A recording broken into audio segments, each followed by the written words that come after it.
Everybody clap your hands in the air together, come on.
Seribu rasa hadiratmu mewarnai relung hatiku dengan pelangi janjimu.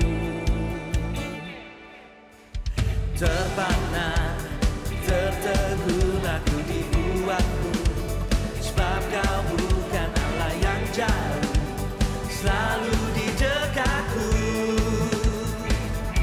Hadirmu mengubah sifatku, menyinari kegelapanku, tak dapat ku melukiskannya hadiratmu.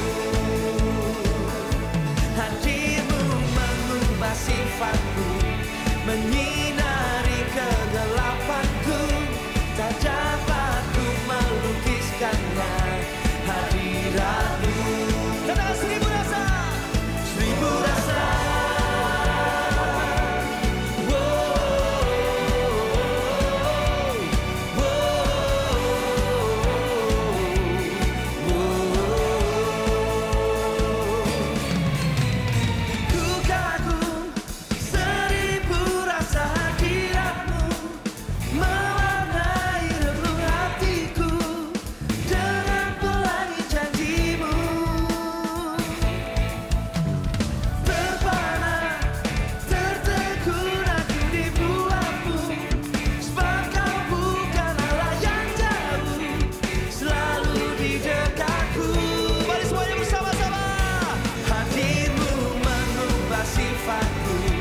Menyinari kegelapanku, tak dapat ku melukiskannya hadiratmu.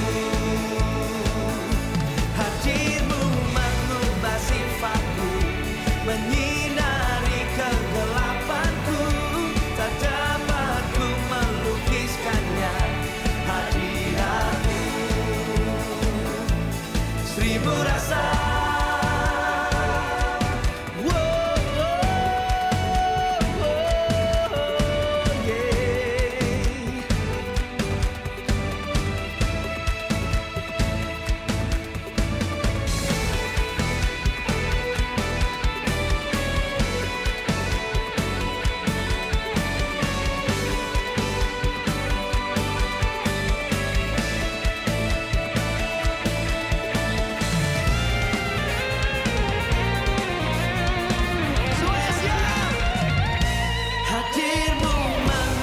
Sifatku menyinari kegelapanku, tak dapat ku melukiskannya hadiratmu.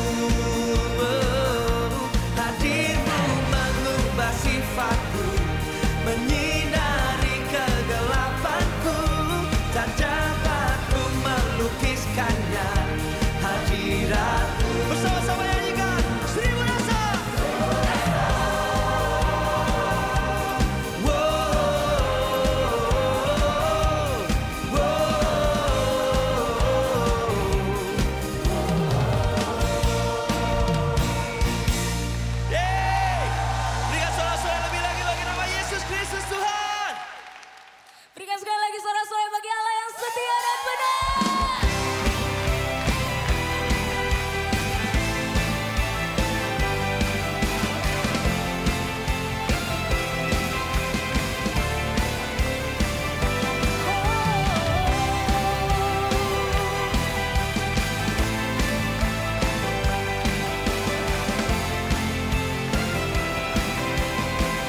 Syukur buat kasih setiamu Tuhan, buat setiap kami.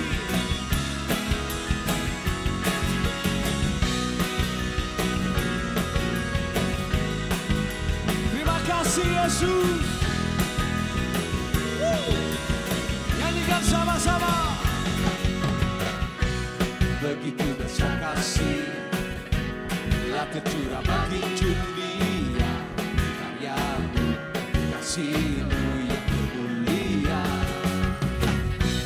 tiada terselami, besar dan ajaib perbuatan-Mu, Kau beri hidupmu bagi diriku. Tiada yang seperti-Mu Yesus, Kau berkuasa.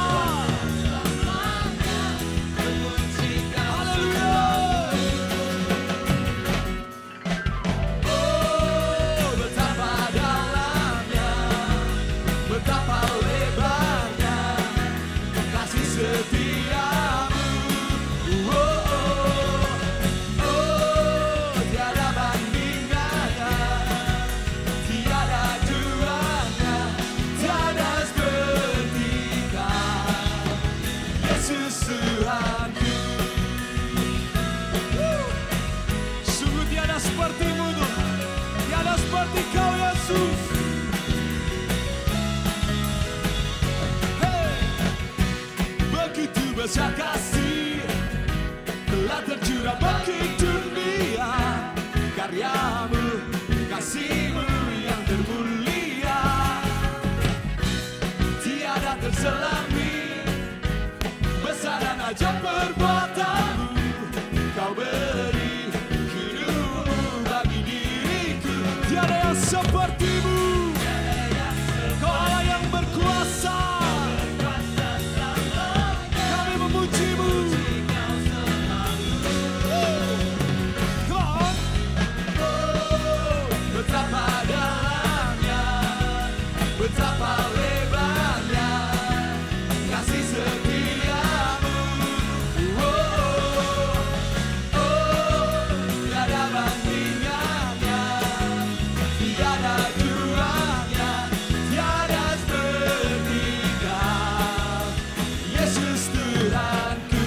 Anugerah-Mu selalu baru, tiada berkesudahan. Suara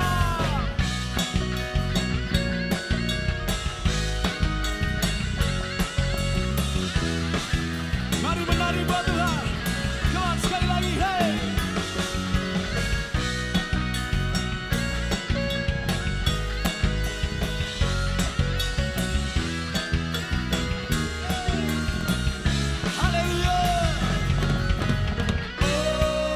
Betapa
semua gelisah. Kau beriku sukacita, kau buatku selalu tertawa. Terima kasih Tuhan. Ku bersorak memuji nama-Mu. Dari hatiku mengalir pujian bagi-Mu. Oh, sukacita Roh-Mu hadir ini. Dan ku menari memuji di hadapan-Mu Yesus. Sukacita Roh-Mu hadir di sini. Terima kasih buat Roh-Mu sudah hadir dalam kehidupan kami, memberikan sukacita.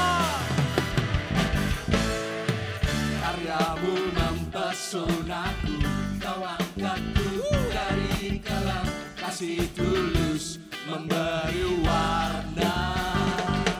Sini Kau buat semua gelisah, Kau beriku sukacita, Kau buatku selalu tertawa. Terima kasih Tuhan.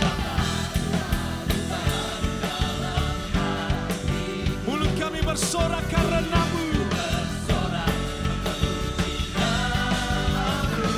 Nyanyikan sama-sama. Hatiku mengalir pujian bagi-Mu.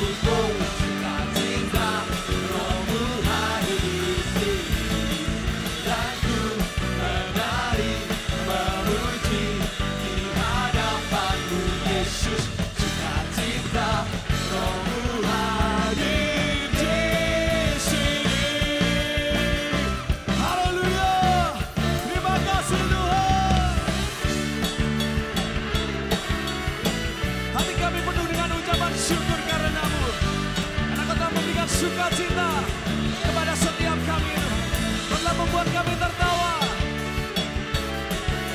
Dan kami mau menari bagi-Mu Tuhan. Kami mau bersorak bagi-Mu Yesus. Haleluya. Mari lambaikan tangan sama-sama. Hey. La la la la la. La la la la la. Sekali lagi. La la la la la. La la la la la.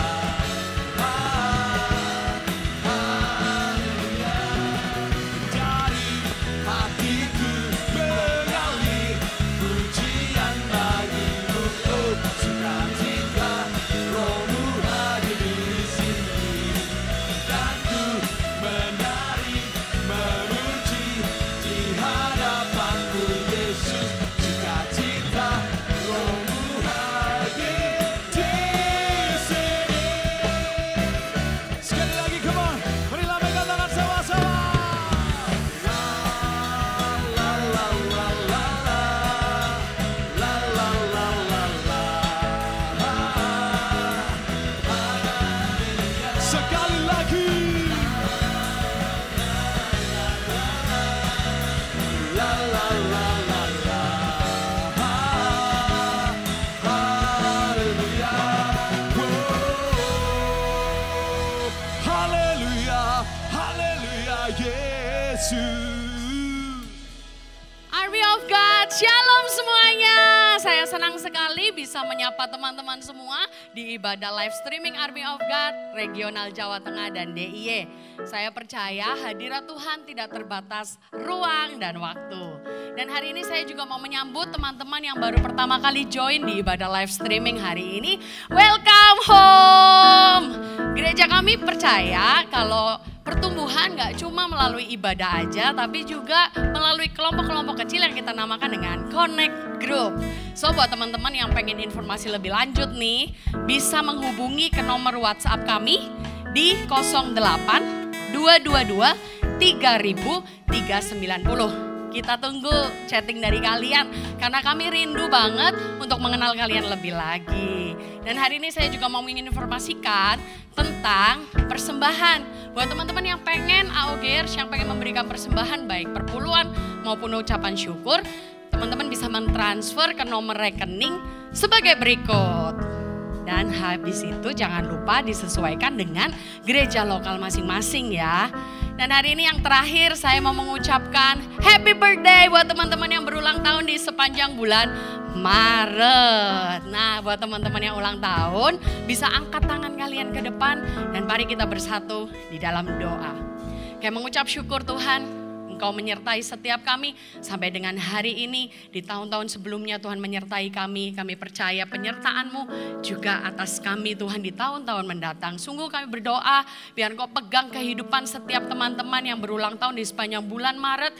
Kiranya penyertaan, sukacita, perlindungan Tuhan menyertai kehidupan mereka. Memberkati kuliah, memberkati sekolah mereka di dalam nama Yesus. Memberkati keluarga mereka dan masa depan mereka aman di dalam Engkau. Lanjutkan kasih karunia-Mu ya Tuhan di dalam nama Tuhan Yesus. Dan hari ini kami juga berdoa buat setiap persembahan yang ada kami lakukan melalui transfer. Tuhan kiranya sucikan, kuduskan setiap persembahan yang ada dan memberkati setiap teman-teman yang memberikan persembahan. Berkati setiap mereka berlipat kali ganda ya Tuhan di dalam nama Tuhan Yesus. Kiranya juga Tuhan memberkati setiap kami semua bangsa ini Tuhan dan bangsa-bangsa. Kami tahu kami sedang mengalami hal yang tidak enak, tapi kami berdoa di dalam nama Tuhan Yesus. Kiranya Engkau melindungi setiap kami ya Tuhan. Kiranya Engkau memberikan kesehatan sempurna buat setiap jemaat-Mu, buat setiap AOGers dimanapun kami berada di dalam nama Tuhan Yesus. Kami percaya Engkau Allah yang hebat, kami percaya Engkau Allah yang dahsyat, yang mampu melakukan banyak hal yang tidak bisa kami pikirkan. Kami percayakan hidup kami ke dalam tangan-Mu, mulai dari hari ini sampai selama-lamanya di dalam nama Tuhan Yesus. Kami mengucap syukur, haleluya, amin. God bless you, selamat melanjutkan ibadah.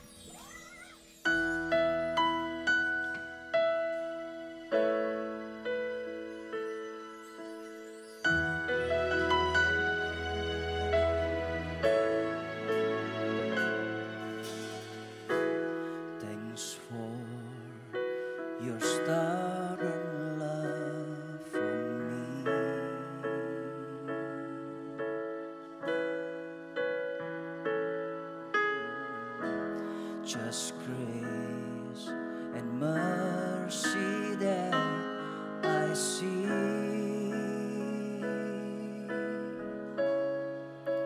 From my heart comes a simple song.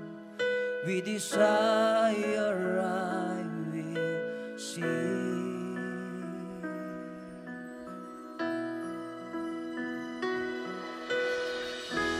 Jesus, I love you.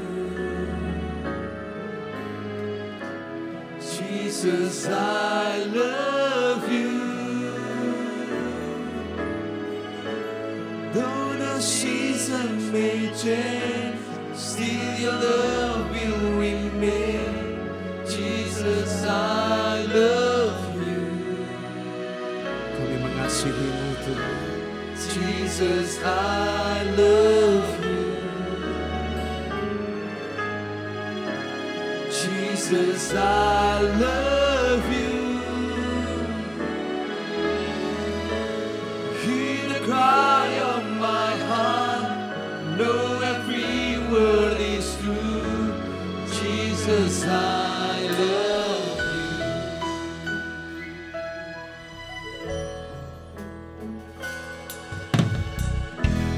Thanks for your stubborn love for me.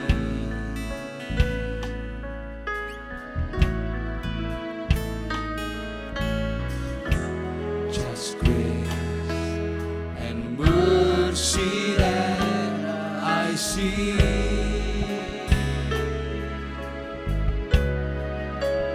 From my heart comes a simple song.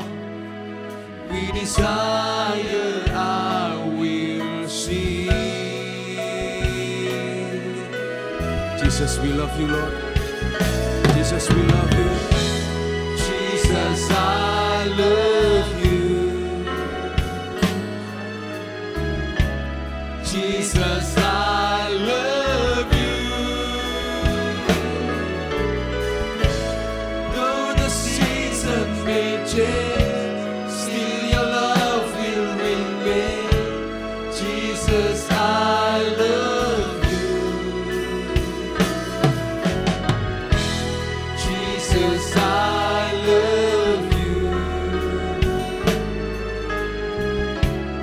Jesus, I love you. Yes, we love you, Lord. Hear the cry of my heart. Know every word is true. Jesus, I love you.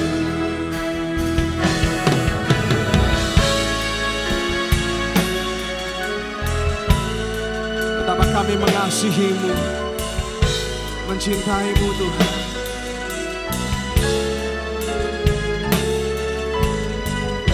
Hati kami sungguh mengagumi kasih-Mu, cinta-Mu buat setiap kami. Betapa kami bersyukur juga punya Allah seperti Engkau yang mengasihi kami dengan cinta yang tulus apa adanya. Bahkan Kau ada di setiap musim kehidupan kami, Tuhan.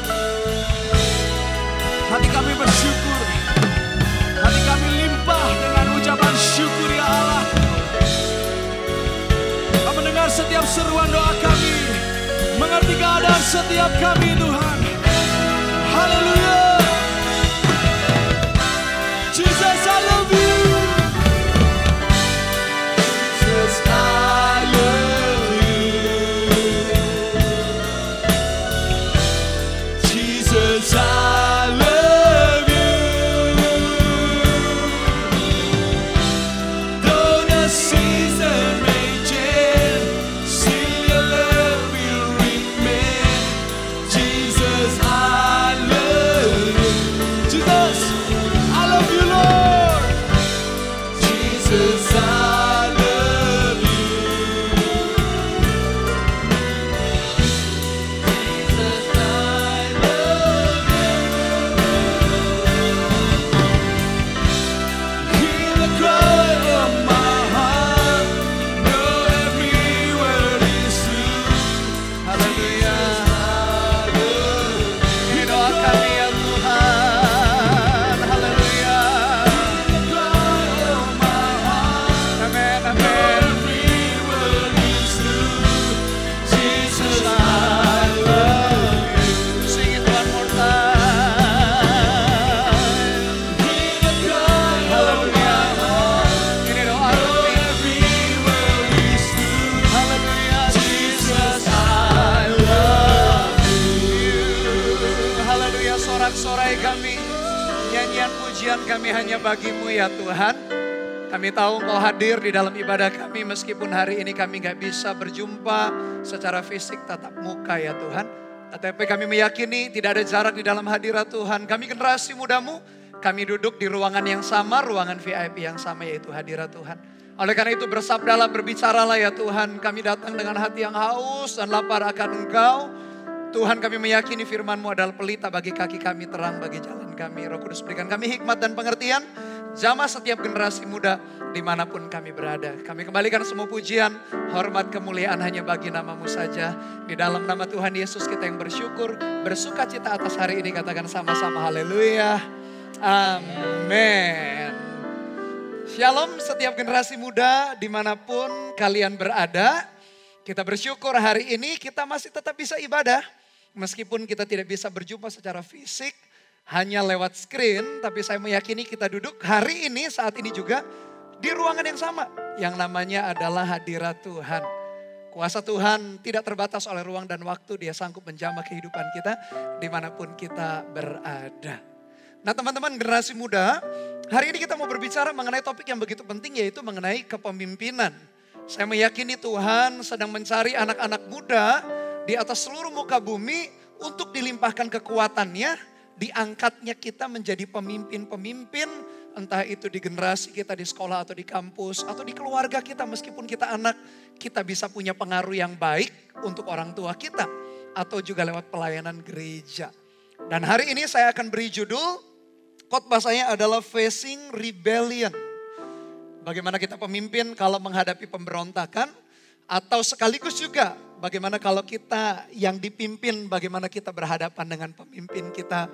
Jangan sampai juga jiwa pemberontak ada di dalam hati dan hidup kita.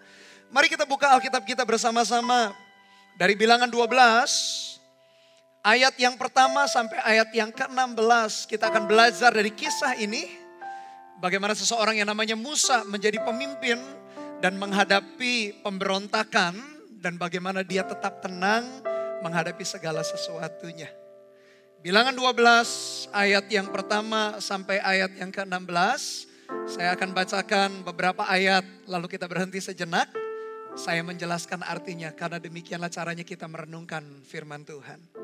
Ayat yang pertama, Miriam serta Harun mengatai Musa berkenaan dengan perempuan Kush yang diambilnya sebab memang ia telah mengambil seorang perempuan Kush. Memang data di dalam Alkitab kita tidak cukup lengkap apakah Musa ini mengambil istri yang kedua atau berarti berpoligami. Atau perempuan Kush ini adalah sebetulnya istri yang dulu dinikahinya yang namanya Sipora. Dan kalau kita lihat di dalam Alkitab Habakuk 3 ayat 7 lalu Keluaran 2 ayat 21. Sebetulnya perempuan Kush ini juga dimungkinkan atau ditafsir mungkin ini adalah wanita yang sama yang menjadi istri Musa yang namanya Sipora. Ayat yang pertama berbicara mengenai pasangan hidup, berbicara mengenai pernikahan. Setiap generasi muda, anak-anak muda juga kita perlu mengerti mengenai hubungan relationship, mengenai pacaran, mengenai pernikahan dari sudut pandang Alkitab yang benar. Meskipun hari ini kita tidak membahas mengenai pernikahan tetapi mengenai kepemimpinan. Tetapi kembali saya meyakini Alkitab kita menjadi pedoman panduan. Bagaimana kita juga membangun hubungan dengan baik. Berpacaran misalkan suatu saat kita tunangan dan menikah. Haruslah kita sesuaikan perilaku tindakan kita sesuai dengan Alkitab atau tidak. Tapi ayat 2 dan 3 menjelaskan sebetulnya apa motivasi Miriam dengan Harun yang sebetulnya. Apakah dia hanya sekedar komplain mengenai pasangan atau istri yang diambil Musa? Atau ada motivasi yang lain? Mari kita lihat ayat yang kedua. Kata mereka, sungguhkah Tuhan berfirman dengan perantaraan Musa saja? Bukankah dengan perantaraan kita juga ia berfirman? Dan kedengaran hal itu kepada Tuhan. Adapun Musa ayat 3 ialah seorang yang sangat lembut hatinya. Lebih dari setiap manusia yang di atas muka bumi. Nah jemaat AOG generasi muda ternyata ketahuan nih. Bagaimana ternyata dia Harun dengan Miriam mengatai Musa, ternyata ketahuan nih bahwa motivasinya sebetulnya bukan karena hanya ingin memberikan masukan. Tapi ternyata karena ada perasaan iri, cemburu, tidak terima akan kepemimpinan Musa. Harun dan Miriam adalah orang yang dekat. Mereka adalah tim inti yang Musa miliki. Mereka termasuk juga kakak-kakak Musa. Jadi secara usia mereka lebih senior, secara pengalaman lebih senior, secara umur juga lebih senior. Ternyata Harun dengan Miriam tidak menerima begitu saja. Adiknya memimpin, mereka akhirnya mengata-ngatai Musa. Kalau kita perhatikan, padahal Harun dengan Miriam adalah orang yang dekat dengan Musa. Mereka mewakili posisi nabi, posisi imam yang seharusnya mendukung kepemimpinan Musa. Kalau kita sebagai orang yang dipimpin, jangan hanya sekedar kita bisa mengkritik, protes kepada seseorang, atau komplain, ngasih masukan boleh sih, malah harus kita kasih masukan. Tetapi perhatikan apakah motivasi kita itu adalah motivasi yang benar atau tidak. Setiap kita pernah tergoda untuk iri atau cemburu ketika lihat seseorang hidupnya dipakai Tuhan. Hidupnya diberkati, hidupnya punya sesuatu yang kita gak punya, kadang kita bisa iri. Kadang kita gak terima kenapa orang itu diberkati Tuhan. Kenapa saya kok begini saja. Nah perhatikan generasi muda, apapun yang hari ini Tuhan percayakan dalam hidup kita. Diperlukan hati yang penuh dengan ucapan syukur. Kalau orang dipercaya lebih, jangan protes, jangan bersungut-sungut. Belajar sesuatu dari orang itu. Mungkin satu saat kita pun juga bisa dipercaya Tuhan. Hal-hal seperti yang dipercaya kepada orang itu. Dan Harun dengan Miriam kelihatan motivasinya mereka cemburu dan iri. Lalu mereka mengkritik begitu rupa kepemimpinan. Kita sebagai pemimpin bertumbuhlah dengan baik. Kalau dapat masukan dari orang-orang yang kita pimpin, dengarkan masukan mereka juga. Apalagi mereka yang loyal, yang setia, hati mereka yang tulus, ingin supaya kepemimpinan kita bertumbuh. Dengarkan orang-orang yang seperti itu. Tetapi untuk orang-orang yang hanya ingin mencibir atau menjatuhkan kita, jangan terlalu kita harus masukkan di dalam hati kita. Karena selalu saja ada orang-orang yang menerima kepemimpinan kita, ada orang-orang yang tidak menerima. Janganlah semua dimasukkan ke dalam hati. Lalu kita baper, lalu kemudian kita down, putus asa, dan menyerah di dalam setiap kepercayaan yang Tuhan beri. Kalau kita mau memberikan masukan, mari bedakan di dalam hati kita. Apakah itu kritik atau masukan? Minimal 3 pertanyaan ini bisa menjadi perenungan kita. Kalau kita mau kasih masukan kepada seseorang, atau kita takut apa jangan-jangan ini kritik ya. 3 pertanyaan dalam hati ini saya berdoa supaya bisa memisahkan motivasi hati kita. Yang pertama pertanyaan itu berbicara apakah ada sentimen pribadi enggak? Kalau memang dari sananya kita tidak suka, kalau dari sananya kita tidak senang pada orang itu, hati-hati kita memberikan masukan. Mungkin itu hanya kritik. Pertanyaan yang kedua, apakah kita senang melihat kemajuan atau senang justru lihat kemunduran atau kehancuran seseorang? Itu juga biar pertanyaan ini ngetes motivasi hati kita. Lalu ada yang ketiga, apakah ada kelemahan diri sendiri yang belum selesai atau tidak berani kita hadapi sehingga kita serang orang lain. Kadang-kadang tahu nggak teman-teman, kita menyerang orang lain itu karena ada sesuatu yang kita belum menang dari dalam diri kita. Sehingga kita coba sikat orang lain, padahal sebetulnya kita sendiri yang merasa lemah di area tersebut. Nah 3 pertanyaan tersebut biarkan menjadi saringan di dalam hati kita. Sehingga kita tahu setiap hal yang kita bicarakan kepada seseorang, apalagi pemimpin kita atau orang yang kita pimpin kalau kita menjadi pemimpin hari ini, bersifat kritikan atau masukan. Supaya kita tidak terjebak, jangan seperti Harun dengan Miriam. Karena nanti kita akan lihat ayat-ayat berikutnya, Tuhan serius sekali menghadapi dengan yang namanya pemberontakan. Ketika kita punya hati yang tidak tulus, hati yang tidak terima, kita berontak, Tuhan betul-betul sungguh-sungguh berurusan dengan hati yang demikian. Kalau kita didapati tidak murni, kalau kita didapati tidak tulus di dalam memberikan masukan kepada seseorang. Biarkan 3 pertanyaan tadi menjadi saringan di dalam hati kita. Lalu ayat yang berikutnya, ayat yang kedua, dan kedengaranlah hal itu kepada Tuhan. Ada lagu waktu kita anak-anak, lagu ini seperti ini berkata, hati-hati gunakan mulutmu, hati-hati gunakan mulutmu. Hati-hati di dalam mempergunakan mulut kita. Apakah kita berkata-kata persis seperti sesuatu yang benar yang membangun atau yang menghancurkan? Karena ternyata segala perkataan kita satu saat harus dipertanggungjawabkan di hadapan Tuhan. Bahkan hati-hati dengan kata-kata sia-sia di dalam perikop perjanjian baru. Alkitab mengajarkan kita setiap kata sia-sia yang kita keluarkan dari mulut kita harus kita pertanggungjawabkan. Hati-hati teman-teman, setiap ucapan kita, apakah ucapan kita itu sengaja kita keluarkan untuk menjatuhkan, untuk memberontak misalkan. Tuhan satu saat akan meminta pertanggungjawaban setiap pembicaraan, setiap omongan yang kita keluarkan dari mulut kita. Apa yang dikatakan Harun dengan Miriam ternyata kedengaran oleh Tuhan. Telinga Tuhan ada di mana-mana. Dia maha hadir, dia maha tahu, dia mendengar apa yang kita ucapkan. Bahkan di tempat tersembunyi atau bahkan hanya dengan 1-2 orang atau dengan beberapa orang kita menggosip, kita berkata-kata yang buruk. Tuhan meminta pertanggungjawaban setiap ucapan mulut kita. Saya merenung, kalau Tuhan mendengarkan kritikan atau gosip, apalagi pasti saya yakin Tuhan mendengarkan doa kita. Bayangkan teman-teman, kritik sesuatu omongan yang jelek, yang sia-sia saja perlu kita pertanggungjawabkan. Apalagi kalau itu doa yang kita naikkan ke hadapan Tuhan. Karena kita perlu pertolongannya, kita perlu tuntunannya, kita perlu bimbingannya. Betapa Tuhan pasti mendengar setiap doa kita. Biarkan ayat yang sama, kita melihat 2 hal yang paralel. 1, kritik yang Tuhan meminta pertanggungjawaban. Yang kedua, doa yang kita naikkan di hadapan Tuhan pun ternyata pasti Tuhan mendengarnya. Oleh karena dari situ kita belajar sesuatu. Apa yang kita ucapkan lewat mulut kita, hati-hati kita mempergunakannya. Daripada kita kritik, kasih kata-kata masukan. Daripada menggosip, mengeluarkan kata-kata yang tidak tepat, lebih baik kita berdoa syafaat. Berdoa buat keluarga kita, mungkin mereka belum kenal Tuhan.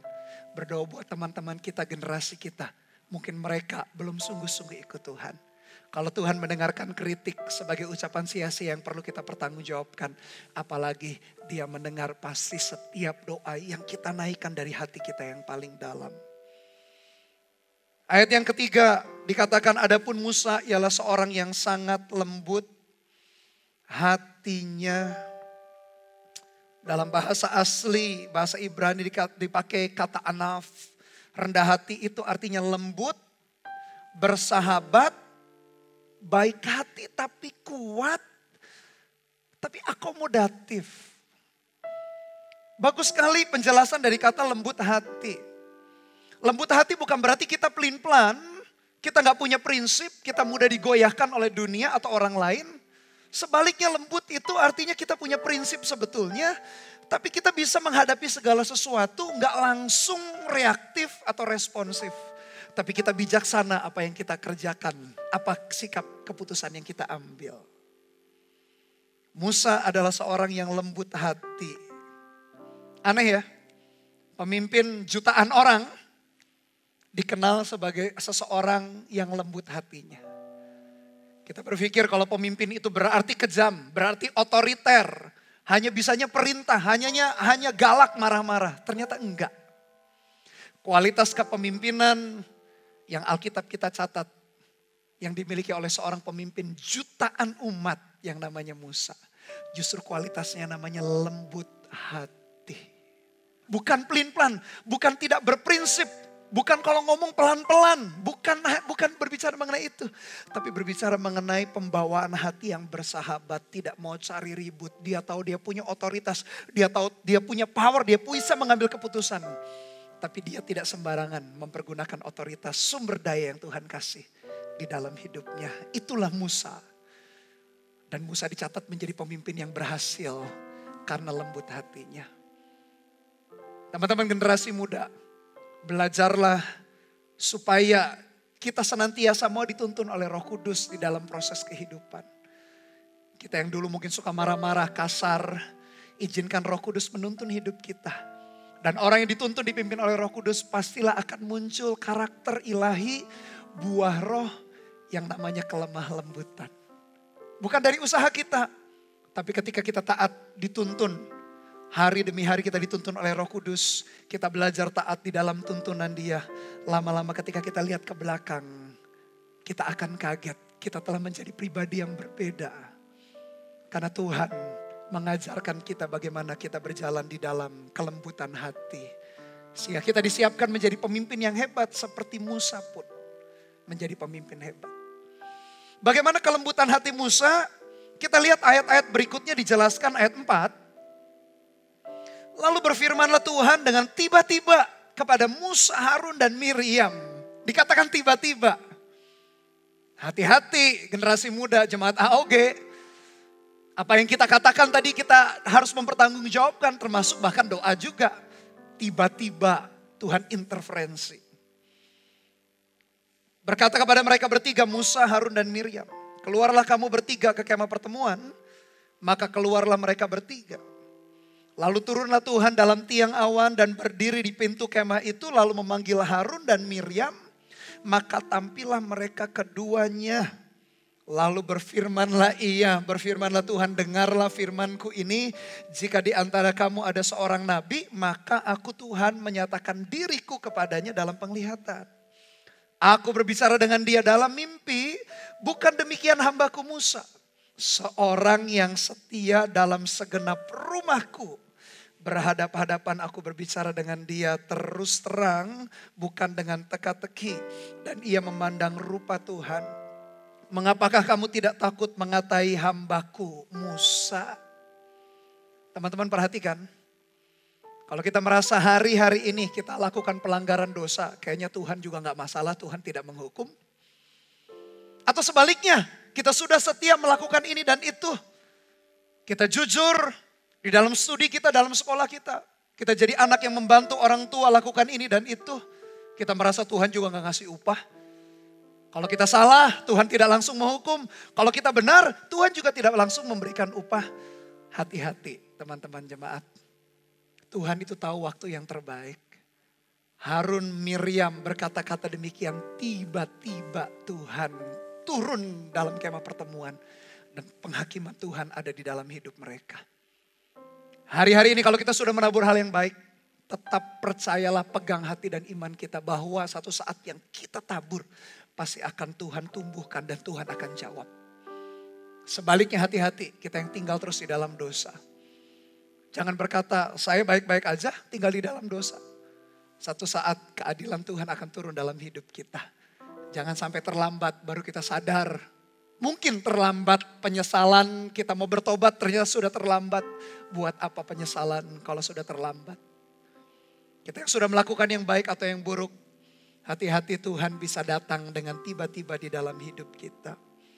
Tuhan berkata mengenai Musa, dia adalah seorang yang setia dalam segenap rumahku. Saya berpikir, kenapa ya Musa dipilih? Jawabannya kita nggak tahu. Jawaban yang pasti adalah karena kedaulatan Tuhan. Tapi pertanyaan yang kedua, ketika saya merenung saya bertanya, lalu kenapa ya Musa dipercaya? Ada jawabannya karena kesetiaannya di dalam melakukan tugasnya. Ingat baik-baik jemaat AOG dimanapun kita berada. Apapun yang kita kerjakan hari ini. Tanggung jawab apapun yang Tuhan percayakan. Kenapa Tuhan pilih atau panggil kita menjadi anak-anaknya, menjadi pemimpin? Tidak ada seorang pun yang tahu jawabannya. Tapi hari ini kalau kita dipercaya, makin ditambahkan kepercayaan. Kenapa kita dipercaya? Karena kita telah menunjukkan kesetiaan di dalam perkara kecil. Jadilah generasi muda yang setia. Tidak hanya berkata kalau dipercaya hal-hal besar baru kita akan setia. Bohong, Bob. Tidak mungkin kita bisa setia dalam perkara besar. Kalau kita tidak setia di dalam perkara-perkara kecil. Musa kenapa dipilih Tuhan? Kenapa Musa dibela Tuhan? Karena Musa menjadi orang yang bisa dipercaya, dia melakukan segala tugasnya dengan baik. 1 Korintus 15 ayat 58 dikatakan demikian. Karena itu saudara-saudaraku yang kekasih, berdirilah teguh, jangan goyah dan giatlah selalu dalam pekerjaan Tuhan. Dengarkan baik-baik kalimat berikutnya.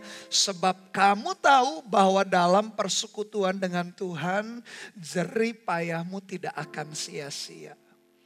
Saya meyakini Tuhan, mata Tuhan menjelajah ke seluruh muka bumi. Dan saya berdoa jemaat AOG-nya Regional Jawa Tengah, Tuhan pilih untuk diangkatnya kita menjadi pemimpin-pemimpin. Kenapa Tuhan pilih kita? Gak tahu, itu kedaulatan Tuhan.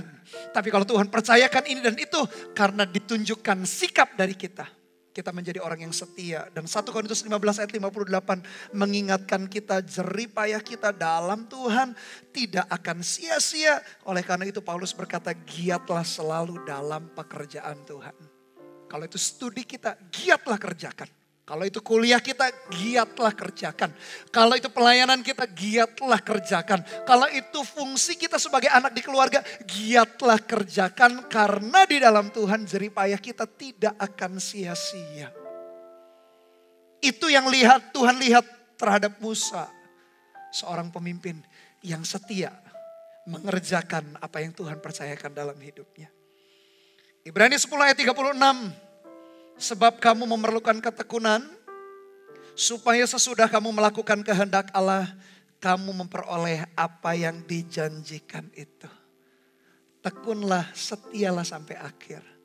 Jangan nanggung, jangan menyerah di tengah jalan, jangan putus asa di tengah jalan. Kalau kita menjadi anak Tuhan, kita mengawali segala sesuatu dengan benar. Akhirilah sampai selesai, sampai garis akhir. Tuntaskan pertandingan iman kita. Jangan setengah-setengah, jangan separuh-separuh. Itulah kualitas pemimpin. Itulah kualitas seseorang yang dipilih Tuhan yang namanya Musa. Tuhan memilih mengurapi Musa. Tuhan mempercayakan banyak hal. Karena Tuhan melihat karakter Musa. Dan kembali kata tiba-tiba Tuhan bertanya kepada Harun dengan Miriam. Tidak takutkah kamu mengata-ngatai hambaku Musa? Ingat, Tuhan selalu menjadi hakim yang adil. Kalau hari ini kita berbuat dosa, berbuat salah. Selama masih kita tinggal, masih kita hidup di atas muka bumi. Kembalilah kepada Dia. Dan hari ini, waktu ini adalah saat yang terbaik. Kalau di antara kita, di antara kalian jauh daripada Tuhan. Hari ini mendengar firman Tuhan, kembalilah kepada Dia. Karena Tuhan menunggu kita untuk datang kembali di dalam pertobatan, di dalam kesungguhan hati. Serahkan kehendak bebas free will kita kepada Dia. Karena Tuhan mau memakai kehidupan kita. Harun dengan Miriam ditanya sama Tuhan, tidakkah kamu takut mengatai hambaku Musa? Biarlah ini menjadi prinsip kita sebagai generasi muda. Saya meyakini kepemimpinan berasal dari Tuhan. Di keluarga kita punya orang tua. Siapa yang pilih orang tua? Bukan kita. Kita dilahirkan oleh mereka, dibesarkan oleh mereka. Kita gak bisa pilih. Tuhan yang memilih mereka. Hari ini kita ada menjadi warga negara Indonesia. Pemerintahan pun juga berasal dari Tuhan, berasal dari Allah. Di gereja pun ada pemimpin sebagai bapak-bapak rohani, sebagai pemimpin rohani. Di tempat kita bekerja, suatu saat kalau kalian bekerja pun ada pemimpin-pemimpin pekerjaan. Saya meyakini kerajaan sorga punya nilai, punya prinsip menghargai otoritas, menghargai kepemimpinan. Apakah kita gak boleh memberikan masukan kepada pemimpin? Silakan memberikan masukan. Tapi hati-hati dengan setiap omongan yang pahit, omongan yang membuat kacau kondisi. Satu saat kita harus mempertanggungjawabkannya. Harun dengan Miriam Tuhan interupsi. Apakah kamu tidak takut mengata-ngatai hambaku Musa? Kenapa Tuhan pilih Musa? Karena lihat Tuhan tahu karakter Musa. Dia begitu setia mengerjakan apa yang diperintahkan kepada dia. Ayat 9 perhatikan. Sebab itu bangkitlah murka Tuhan terhadap mereka. Lalu pergilah ia. Dan ketika awan telah naik dari atas kemah. Maka tampaklah Miriam kena kusta putih seperti salju. Ketika Harun berpaling kepada Miriam maka dilihatnya bahwa dia kena kusta. Tuhan betul-betul concern dengan yang namanya pemberontakan. Hati-hati. Jangan biasakan kita dari muda punya sifat jiwa pemberontak. Kalau memberikan masukan, memberikan input yang baik harus dan boleh. Beri masukan buat teman kita, beri masukan buat pemimpin kita. Kalau kita pemimpin hari ini beri masukan buat orang-orang yang kita pimpin. Justru harus, firman Tuhan juga mengajar, nasihatilah satu dengan yang lain selama masih dapat dikatakan hari ini ada. Supaya seseorang berubah hidupnya. Tapi kalau mengkritik yang berusaha menjatuhkan atau memberontak, hati-hati. Karena Tuhan serius sekali. Tuhan gak main-main. Oleh karena itu dari perikop ini, saya meyakini setiap kita tadi, saya yakin Tuhan memanggil kita, memilih kita menjadi pemimpin-pemimpin. Pemimpin berbicara mengenai posisi, tapi juga berbicara mengenai fungsinya mempengaruhi orang. Entah hari ini kita punya posisinya, atau hari ini kita bisa mempengaruhi orang-orang, atau sedikit orang, atau banyak orang. Tuhan pilih kita, dan dari perikop ini kita bisa belajar sesuatu. Ternyata Tuhan menyertai dan membela orang-orang yang diangkatnya jadi pemimpin. Merupakan ini sesuatu penghiburan buat kita semua. Oleh karena itu jangan takut jadi pemimpin. Jadilah pemimpin orang yang berpengaruh di kampus kita, di sekolah kita. Entah kita ikut organisasi sekolah atau kampus, atau kita menjadi siswa atau mahasiswa teladan di kampus, sehingga kita, keputusan kita, nasihat kita didengarkan oleh guru, dosen, oleh teman-teman kita. Jadilah pemimpin, jadilah pengaruh di tempat kita belajar. Jadilah pengaruh juga di keluarga. Meskipun kita punya orang tua, tunduk di bawah otoritas mereka. Tapi Tuhan juga memilih kita sebagai anak-anaknya untuk kita bisa menjadi berkat dan pengaruh bagi orang tua kita. Dan lewat gereja, lewat pelayanan kita juga. Tuhan bukankah memanggil kita menjadi pemimpin-pemimpin. Perikop ini membuat kita, orang-orang yang dipilih Tuhan menjadi pemimpin, punya rasa aman. Ternyata Tuhan yang backup kita, Tuhan yang bela kita, Tuhan yang menuntun kita. Sepanjang kita benar syaratnya, bukan berarti asal-asalan. Sepanjang kita benar, sama seperti Musa didapati benar, Tuhan yang backup. Dikatakan bangkitlah murka Tuhan sama Harun dengan Miriam. Hati-hati jemaat AOG, hati-hati generasi muda. Jangan sembarangan mengata-ngatai atau memberontak kepada orang lain, kepada otoritas di keluarga, di pemerintahan, di tempat kerja satu saat atau di gereja. Jangan sembarangan. Karena Tuhan minta pertanggungjawaban atas setiap ucapan atau tindakan kita yang merusak, yang mengacaukan segala sesuatunya. Dan sebaliknya kita sebagai pemimpin miliki rasa yakin dan aman dan tenang bahwa Tuhan yang membackup Sepanjang kita benar, sepanjang kita tekun dan setia, sepanjang kita kerjakan kepemimpinan kita dengan takut dan gentar akan Dia. Percayalah Tuhan yang membela. Itulah kelemah lembutan hati Musa. Bahkan nanti kita lihat ayat berikutnya. Musa tidak membela diri, Tuhan yang melakukan pembelaan. Betapa hebat dan luar biasanya. Kalau kita menjadi pemimpin yang benar, kita menjadi pemimpin yang tulus, pemimpin yang terus mengerjakan setiap apa yang menjadi rencana dan kehendak Tuhan. Ternyata Tuhan bela kita, Tuhan sertai, Tuhan tuntun kita. Dia sekali-kali tak pernah meninggalkan atau membiarkan kehidupan kita. Bangkitlah murka Tuhan. Kalau kita lihat ayat yang ke-10, maka tampaklah Miriam kena kusta, putih seperti salju. Saya berpikir padahal kan yang memberontak dua, Harun dengan Miriam. Kenapa cuma Miriam yang kena sakit kusta? Yang pertama alasannya, karena di dalam ayat-ayat yang pertama tadi Miriam yang berkata-kata terlebih dahulu, bisa jadi Miriamlah inisiator atau provokator pemberontakan. Hati-hati kalau kita jadi inisiator atau provokator, memprovokasi pemberontakan. Dosanya ternyata berat sekali. Yang kedua, mungkin saja Harun terluput karena dia posisinya imam, padahal imam itu punya kesibukan untuk mewakili jemaat di hadapan Tuhan. Ketika jemaat berdosa, dipotong hewan, lalu dipersembahkan kepada Tuhan, dibutuhkan Harun. Sehingga Harun bukan Tuhan tidak murkai, bukan Tuhan tidak hukum dia. Tapi khusus untuk sakit kusta dia gak kena. Tapi jangan salah, Harun kemungkinan yang kedua, kemungkinan dia tidak ditulahi kusta. Karena dia tetap harus berfungsi mewakili jemaat di hadapan Tuhan. Entah itu berbicara mengenai korban bakaran, korban sembelihan. Tetapi saya meyakini Harun pun ditegur Tuhan dengan keras. Kenapa Miriam yang kena sakit kusta? Karena dia inisiatornya. Yang kedua karena Harun terus berfungsi. Oleh karena itu kalau hari ini kita merasa masih dipakai Tuhan. Padahal kita berpikir kita jatuh bangun di dalam dosa, kita terikat dosa. Kita berpikir Tuhan gak tahu ya, atau Tuhan kok biarkan kita melayani, jangan salah.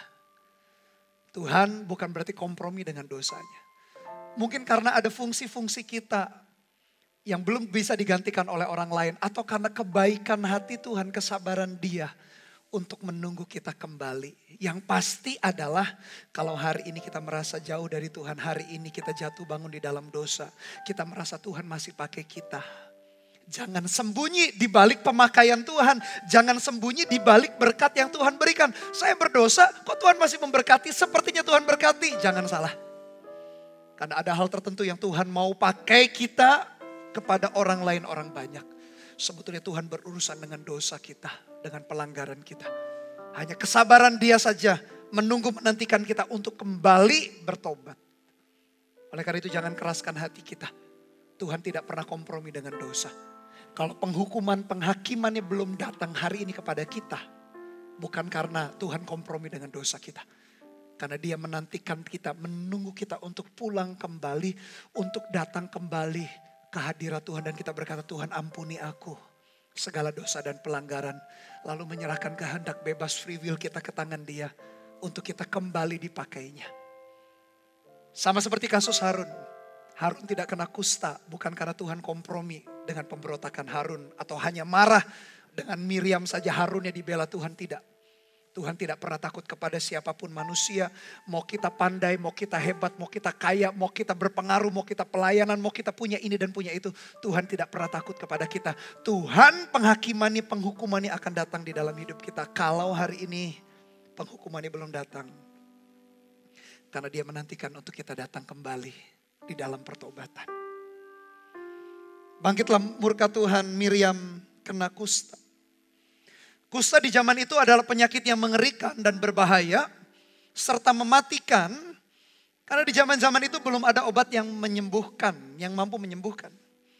Kusta juga identik dengan kutukan hukuman Tuhan dan kusta membuat seseorang tidak bisa berkumpul bersama. Orang yang kena kusta harus diasingkan. Tidak boleh tinggal di dalam perkampungan. Bangsa Israel punya tempat-tempat kota-kota atau daerah tertentu.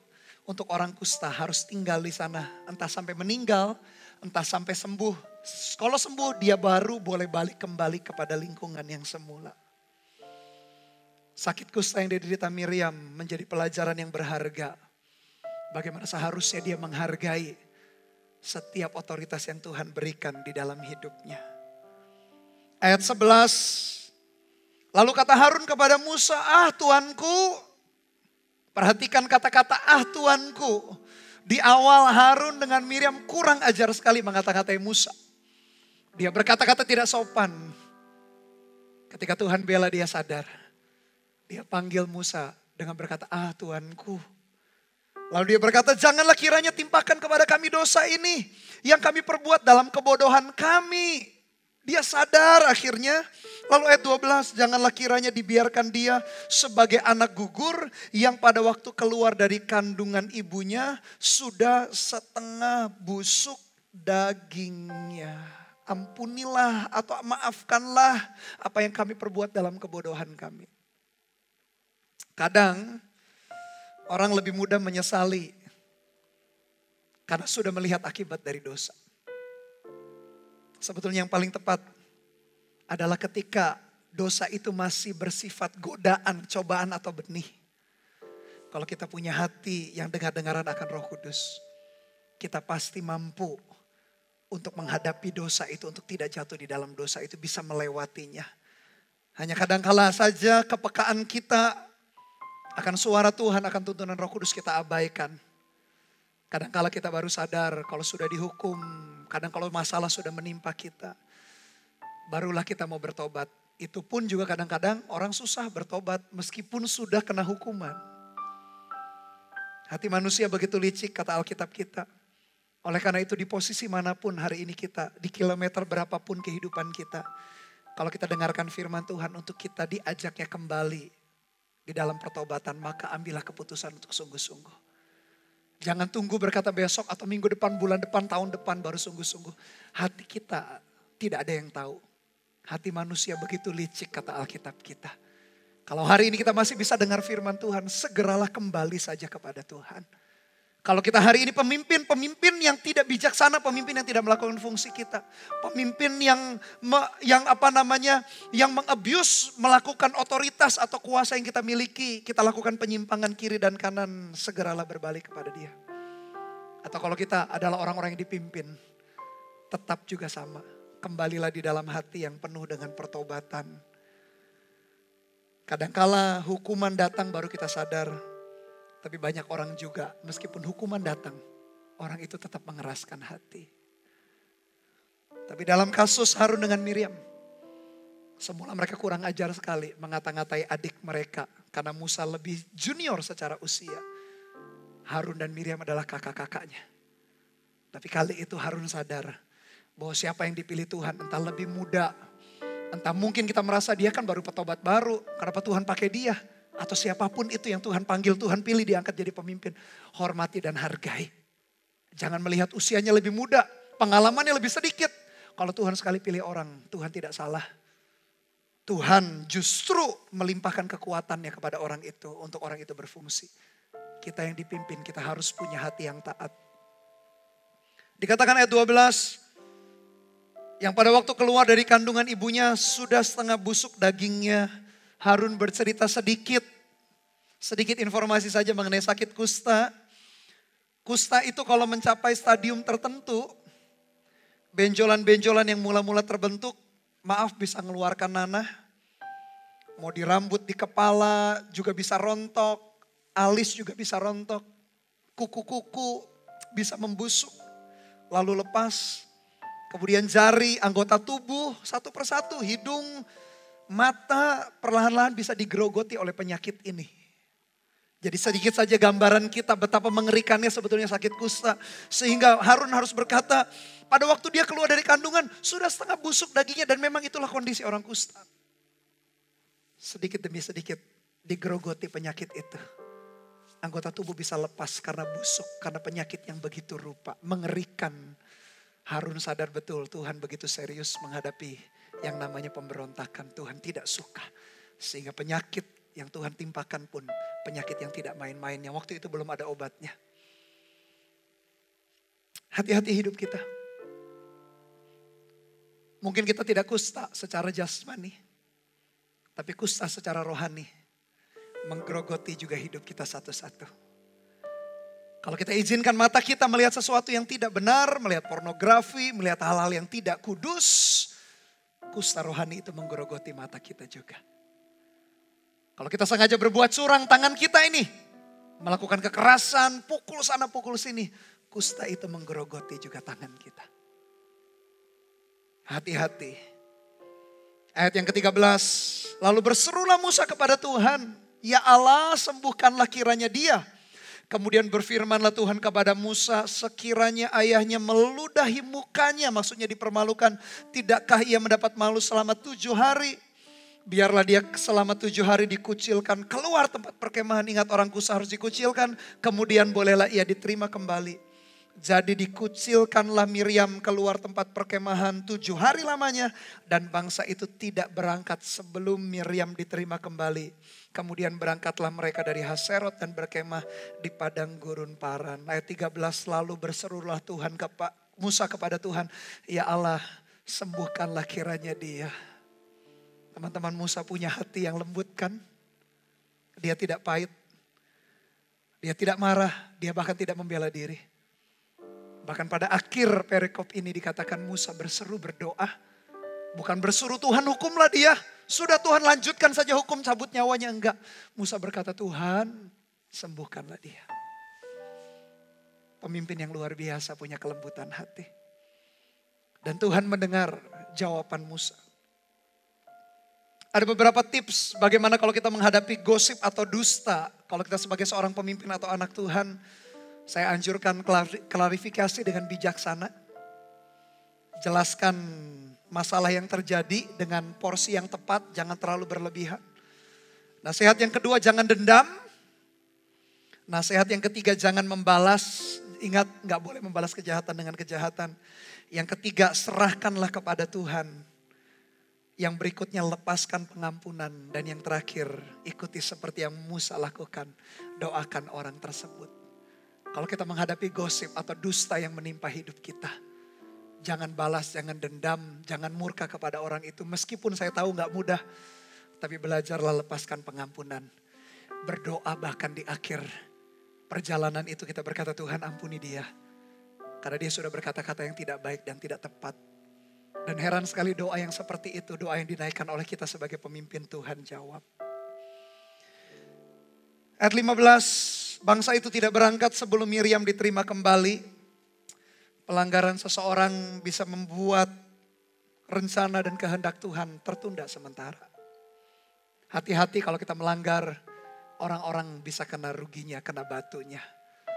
Tapi sebaliknya kalau kita berjalan di dalam ketaatan, orang-orang bisa diuntungkan. Karena ketaatan demi ketaatan yang kita lakukan di dalam hidup kita. Ada 3 aplikasi yang sederhana yang kita bisa lakukan sebagai pemimpin.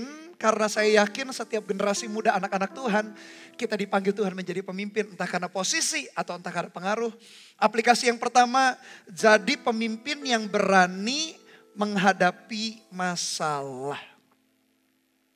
Berani hadapi, jangan lari dari masalah. Atau sebaliknya jangan cari-cari masalah. Kita bukan provokator, kita bukan problem maker tapi problem solver. Jangan menjadi pembuat masalah tapi jadi pemimpin yang berani hadapi masalah. Selesaikan sampai tuntas. Tidak perlu dibesar-besarkan masalah. Dilihat porsinya. Minta hikmat Tuhan, selesaikan dengan baik. Saya yakin Tuhan mengurapi setiap kita menjadi pemimpin-pemimpin yang hebat untuk menyelesaikan masalah demi masalah. Jadilah pemimpin yang berani hadapi masalah dan selesaikan itu. Aplikasi yang kedua, jadilah pemimpin yang tenang. Tenang bukan berarti pasif, tidak lakukan apa-apa atau pelin-pelan, bukan. Pemimpin harus berani ngambil keputusan. Tadi bahkan yang pertama kan pemimpin harus berani menghadapi masalah. Tapi maksudnya adalah pemimpin yang tenang, melihat situasi apapun. Bahkan orang-orang yang tidak terima dengan kepemimpinan kita, orang-orang yang berontak. Ingat, sepanjang kita setekun dan setia melakukan fungsi dan tugas kita, Sorga yang backup, Tuhan yang backup. Tapi kalau kita yang salah, ya kita yang harus bertobat, kita yang harus berubah. Tapi sepanjang kita benar, kita melakukan tugas dan fungsi kita, saya yakin Tuhan yang membela kita. Sehingga tenanglah di dalam hati kita, karena kita mengerti bahwa Tuhanlah yang akan menuntun, membela kita pada akhirnya. Jadilah pemimpin yang tenang di dalam hati. Sehingga keputusan yang kita buat adalah keputusan yang tepat, bukan keputusan yang sembarangan. Pemimpin yang tenang itu berarti pemimpin yang tahu kapan bertindak, kapan diam. Kapan berkata-kata, kapan harus diam, karena tahu bahwa meskipun kita tambah berkata-kata, tambah runyam masalah. Dan saya berdoa di dalam nama Tuhan Yesus, kita semua diperlengkapi dengan hikmat yang demikian. Kapan kita tahu bergerak, kapan harus tidak mengambil keputusan apa-apa dulu. Karena kita menjadi pemimpin yang tahu Tuhan senantiasa menuntun dan berbicara di dalam hidup kita. Dan aplikasi yang ketiga, aplikasi yang terakhir. Nah ini yang kadang-kala mungkin sulit untuk kita lakukan. Tapi saya berdoa Tuhan kasih kekuatan. Jadilah pemimpin yang mengampuni, setelah itu mendoakan. Dalam kepemimpinan tidak mudah. Kadang-kadang kita sudah benar pun bisa disalah mengerti. Apalagi kalau kita sembarangan. Tidak boleh sembarangan di dalam kepemimpinan. Karena kepemimpinan meresikokan segala sesuatunya. Dan Tuhan berurusan dengan kita sebagai pemimpin-pemimpin. Jadilah pemimpin yang benar-benar bertanggung jawab mengerti kehendak dan rencana Tuhan. Tapi kalaupun kita sudah lakukan dengan benar, orang-orang komplain dan protes. Ingat baik-baik, Tuhan yang membela kita sepanjang kita benar. Oleh karena itu, ambillah aplikasi yang ketiga ini. Belajar ampuni orang lain. Satu saat Petrus bertanya kepada Tuhan, berapa kali kami harus mengampuni orang yang bersalah kepada kami? Petrus berkata, apakah cukup 7 kali, apakah cukup? Tuhan berkata enggak, 70 kali 7 kali. Maksudnya adalah sepanjang atau selama apapun, sebanyak apapun orang yang bersalah kemudian minta maaf kepada kita. Tuhan berkata tetap ampuni orang itu. Jadilah pemimpin yang mengampuni dan mendoakan. Itulah yang Musa lakukan. Dia lepaskan pengampunan kepada Harun dan Miriam. Meskipun mereka mengata-ngatai, meskipun mereka mau memberontak.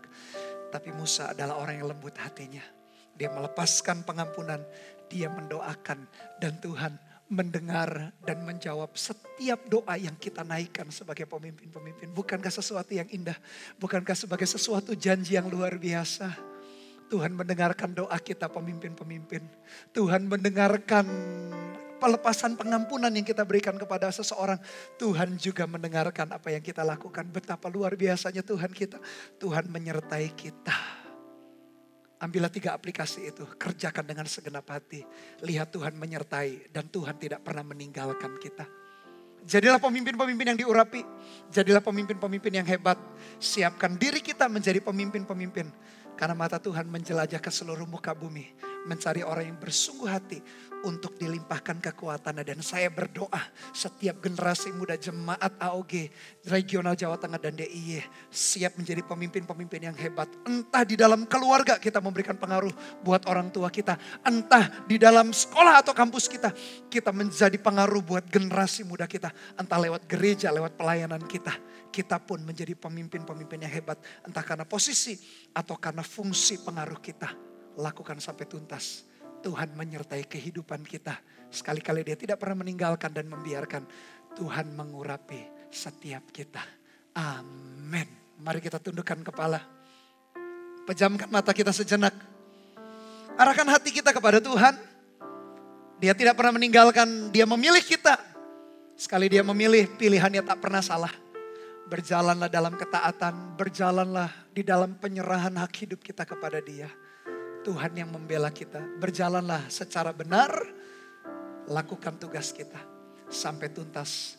Sampai selesai. Nyanyikan lagu ini bersama-sama. Jadikan doa kita dengan segenap hati. Kita katakan haleluya. Kebenaran-Mu di batinku.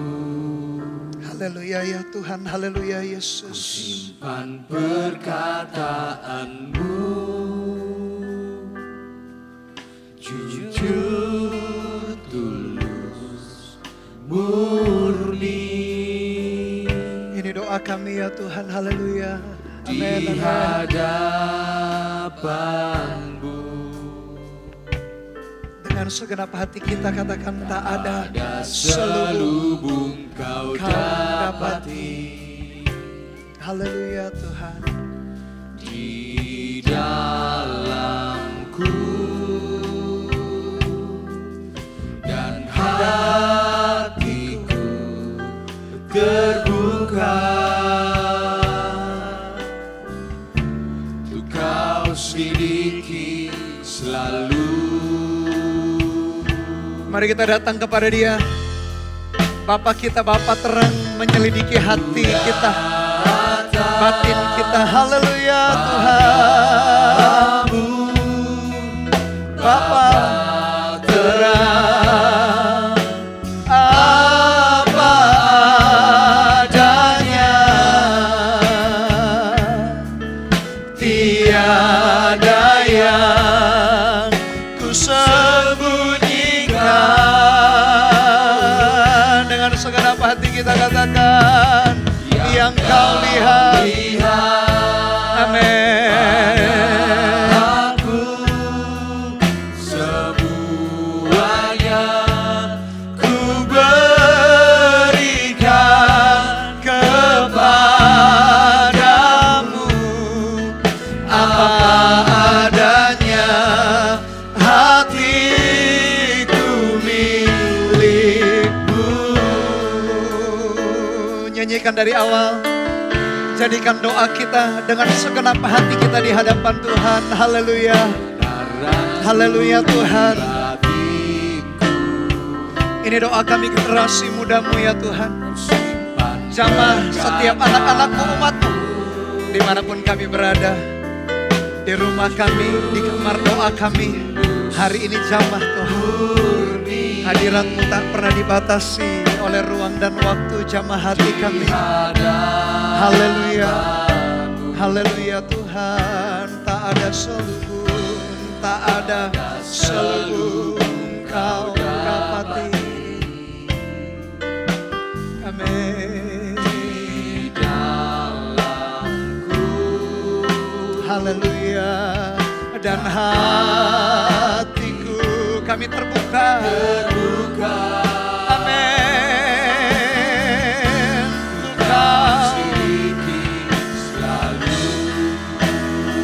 Mari datang kepada Dia dengan hati yang tulus, hati yang terbuka. Katakan bersama-sama, ku datang.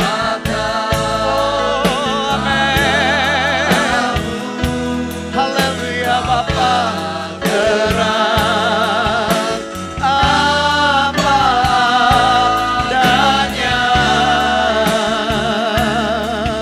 tiada yang ku sembunyikan.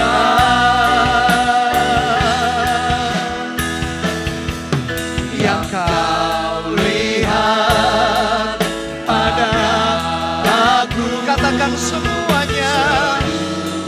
Semuanya kami berikan kepadamu ya Tuhan. Ini doa kami. Ini doa kami. Haleluya. Ini doa kami. Haleluya. Apa adanya. Hatiku milikmu. Sekali lagi katakan, ku datang padamu. Haleluya. Oh, padamu Bapa terang apa adanya, tiada yang ku sembunyikan. Yang Kau lihat kami berikan semuanya. Haleluya. Amin. Semuanya. Semuanya Tuhan. Berikan kepada Dia semuanya. Tidak ada yang tersisa dari hidup kami. Semuanya untuk Kamu-Nya. Semuanya untuk milik-Mu ya Tuhan. Hatiku milik-Mu. Haleluya Tuhan. Katakan bersama-sama. Haleluya. Bukan sempurna, Yang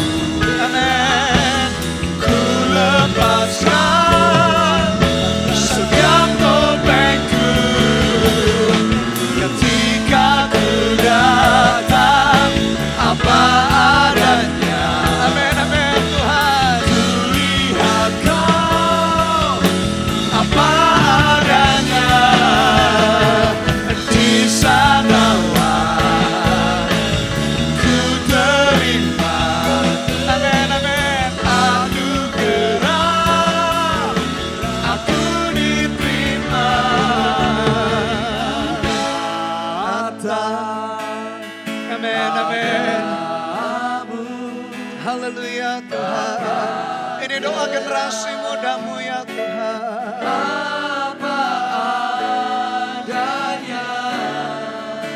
Haleluya. Tiada yang ku sembunyikan.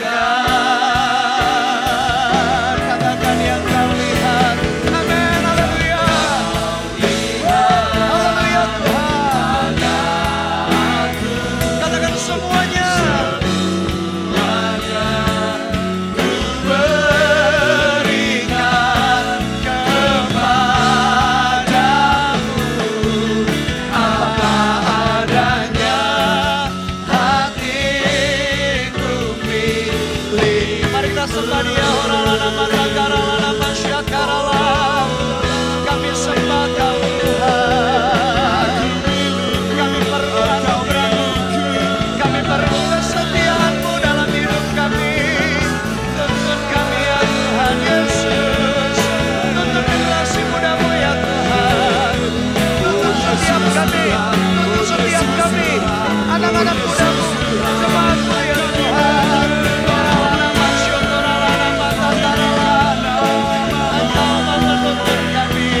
Engkau memelihara kami, anugerah-Mu melimpah dalam hidup kami ya Tuhan. Oh, terima kasih ya Tuhan. Oralana masyarakat.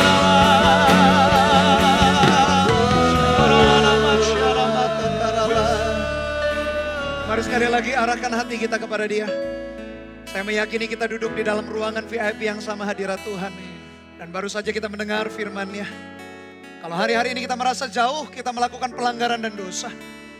Tidak perlu tunggu penghakiman Tuhan turun dalam hidup kita atau hukumannya turun. Hukumannya pun karena Dia mengasihi kita. Tapi hari ini jangan keraskan hati kita. Kita datang kepada Dia. Firman Tuhan berkata, kalau kita mengaku dosa kita, maka Dia setia dan adil. Dia akan mengampuni segala dosa kita dan menyucikan kita dari segala kejahatan. Apapun yang kita kerjakan di masa-masa lampau yang menyakiti hati Tuhan. Atau dimanapun posisi kita hari ini secara hidup kita berada. Jauh dari Tuhan.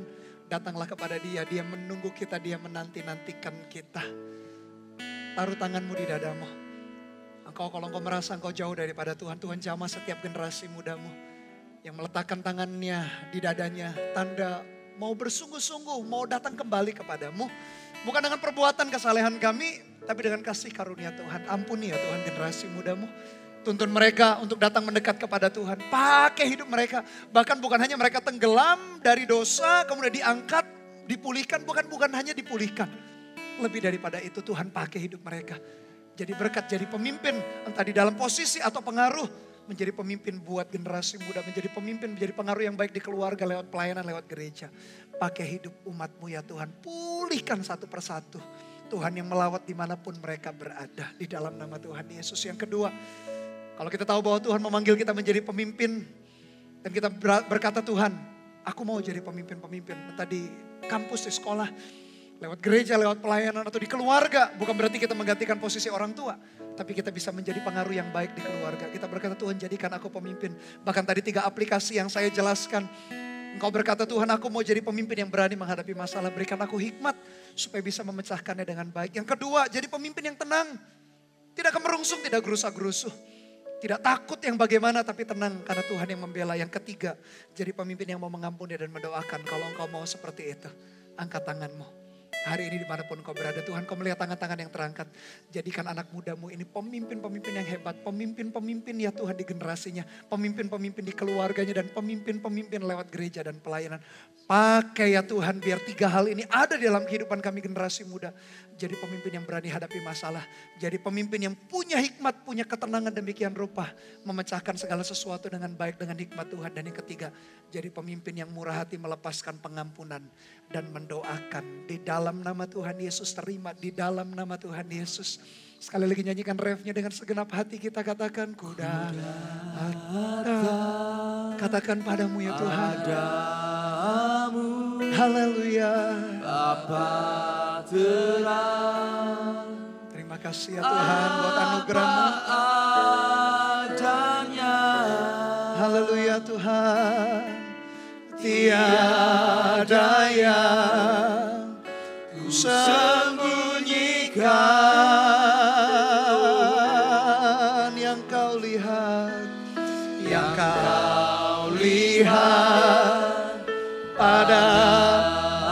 katakan semuanya. Serahkan hidup kita semuanya bagi Tuhan. Haleluya. Kepadamu ya Tuhan Yesus. Haleluya. Apa adanya hati. Sekali lagi dengan segenap hati kita. Sekali lagi sebagai doa kita katakan. Ku datang. Oh padamu Yesus. Haleluya. Haleluya. Apa adanya. Tiada yang ku sembunyikan. Katakan dengan segenap hati kita. Yang kau lihat pada aku. Katakan semuanya.